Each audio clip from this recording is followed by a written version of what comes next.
तो यार देखो, क्लास 10th के रिजल्ट के आने के बाद बहुत सारे बच्चे पैनिक में आ गए हैं कि भैया सेकंड बोर्ड एग्जाम हमको देना है, बट हमारे पास कोई सही तरीके का प्रोसीजर नहीं है। भैया किस हिसाब से हम सेकंड बोर्ड एग्जाम दें, क्या शेड्यूल रहने वाला है, क्या डेट शीट रहने वाली है। तो आज की वीडियो में मैं आपके लिए जो सीबीएसई ने सर्कुलर जारी किया था अपने सेकंड बोर्ड एग्जाम के लिए, वो सारी चीजें एक्सप्लेन करूंगा। साथ ही साथ जो टेंटेटिव डेट शीट्स आई हैं उसके बारे में आपको बताऊंगा, जिससे कि आपको एक आइडिया मिल जाएगा कि आपके पास अभी लगभग कितना समय बच रहा है आप अपने एग्जाम को देने के लिए। सेकंड बोर्ड एग्जाम अगर आप दे रहे हैं या कंपार्टमेंट एग्जाम दे रहे हैं, उससे पहले वीडियो को एक बार लाइक कर देना, शेयर कर देना। हम पूरे इस थ्रू आउट दिस ईयर आपके साथ रहने वाले हैं। आप सेकंड बोर्ड एग्जाम दे रहे हो तो हम आपको सेकंड बोर्ड एग्जाम देने के लिए गाइड करने वाले हैं। तो एक बार सब लोग वीडियो को लाइक जरूर कर देना, चैनल को सब्सक्राइब जरूर कर देना, और एक बार कमेंट जरूर कर दो कि भैया तुम्हारा सेकंड बोर्ड एग्जाम में क्या टारगेट रहने वाला है। पहली चीज तो देखो, तुम्हें घबराना बिल्कुल नहीं है कि भैया अब हम करें क्या, क्या करने, कैसे करना है। सेकंड बोर्ड एग्जाम में क्या हम अपने मार्क्स पे इंप्रूव कर सकते हैं, या जिनकी कंपार्टमेंट लगी है तो क्या मैं पास हो सकता हूं मार्क्स पे। तो मैं एकदम एक प्रॉपर वर्ड में कहता हूं कि यार देखो, मेहनत करोगे तो एकदम हो जाओगे, क्योंकि देखो सीबीएसई को भी पता है कि उसको सारे बच्चों को अपने पास करना है, सारे बच्चों को अच्छे मार्क्स देने हैं, क्योंकि ओवरऑल सीबीएसई की रेपुटेशन की भी सवाल उठते हैं। तो इस वजह से आपको इसका फायदा उठाना है, पेपर को अपने एनालाइज करना है और उस हिसाब से अपनी प्रिपरेशन स्टार्ट करनी है। उससे पहले मैं आपको सफलता बैच के बारे में बता देने वाला हूं। हमने लॉन्च किया सफलता batch specially for second board exam वाले बच्चों के लिए, जिसमें हम आपको देने वाले हैं लाइव क्लासेस। पहली चीज तो हम आपको डेली लाइव क्लासेस देंगे, साथ ही साथ डिटेल्ड लेक्चर नोट्स, जो कि आपको जिस लेक्चर उस लेक्चर में जो आपको पढ़ाया जाएगा उसके नोट्स आपको तुरंत मिल जाएंगे। साथ ही साथ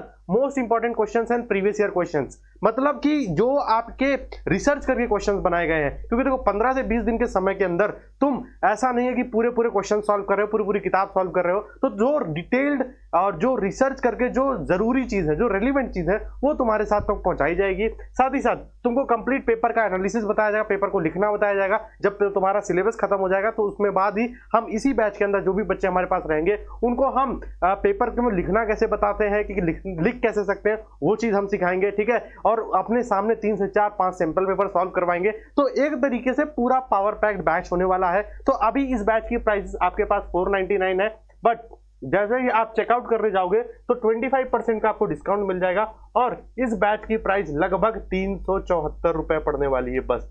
तो यार देखो, सिंपल सी बात यह है कि इस 374 रुपए में आपका पेपर, आपका जो सेकंड बोर्ड एग्जाम है वो टैकल हो रहा है, बहुत अच्छे से हो रहा है। जो बच्चे पास नहीं हुए, जो बच्चों की कंपार्टमेंट आ गई है, वो बच्चे अपने अच्छे मार्क्स से पास हो रहे हैं। जिन बच्चों को इंप्रूवमेंट देना, तुम्हारे मार्क्स बढ़ रहे हैं। तो इतनी फीस में तुमको एक बहुत बड़ी चीज तुमको मिलने जा रही है। अगर तुमको अभी डिस्क्रिप्शन बॉक्स में इस बैच का लिंक है, तुम वहां से जाके एनरोल कर सकते हो, और कोई भी प्रॉब्लम आती है तो तुम इस नंबर पे कॉन्टेक्ट कर सकते हो। यार ये नंबर मैं तुमको दे रहा हूं, इस नंबर पे तुम एक बार कांटेक्ट जरूर कर लो। इस कांटेक्ट करने के बाद तुम पूछ लो डिटेल्स क्या क्या मिलने वाली है तुमको। तो आते हैं मुद्दे पर। भैया एक जो सीबीएसई ने टेंटेटिव डेट शीट आपकी निकाल रखी है वो क्या है। देखो सीबीएसई की जो टेंटेटिव डेट शीट, मतलब फाइनल डेट शीट नहीं निकली है, लेकिन टेंटेटिव डेट शीट ये कहती है कि भैया जो आपका 15 मई 2026 है, उसके दिन आपका मैथ्स बेसिक्स और मैथ्स स्टैंडर्ड का जिनका पेपर होगा सेकंड बोर्ड वालों का, वो अपना दे सकते हैं। दूसरी बात, जिनका कंपार्टमेंट आया हुआ है वो 16 मई को देंगे। सिंपल मैथ का ही एग्जाम है, 16 मई को कंपार्टमेंट देंगे, 18 मई को कंपार्टमेंट देंगे। तो हो सकता है ये बेसिक हो जाए, ये स्टैंडर्ड हो जाए, या ये स्टैंडर्ड हो जाए, ये बेसिक हो जाए, तो कुछ भी हो सकता है। बट ये आपकी एक टेंटेटिव डेट शीट है, ठीक है। 19 मई को फिर आपका साइंस का पेपर होने वाला है।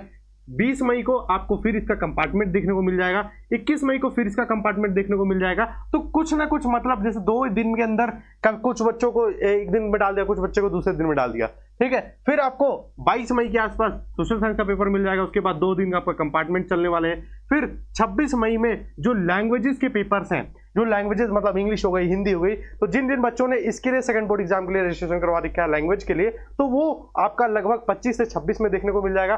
फिर 29-30 में आपको फिर देखोगे, 28-29 में आप कंपार्टमेंट देखेंगे, और 29-30 में भी आपको फिर लैंग्वेज का पेपर आपको मिलने वाला है। तो मोटा मोटी बात यह है कि आपका जो पेपर है वो लगभग 15 मई से स्टार्ट होने वाला है। तो आपके पास गिने चुने 1 महीने है, और 1 महीने से कम चीज है, कम समय है। तो आपको अपनी प्रिपरेशन उस तरीके से अलाइन करना है। चैनल को एक बार सब्सक्राइब करके रख लेना, बाकी सारी चीजें आपको यहाँ पर मिलने वाली है जो आपको सेकंड बोर्ड के लिए रेलिवेंट रहने वाली है।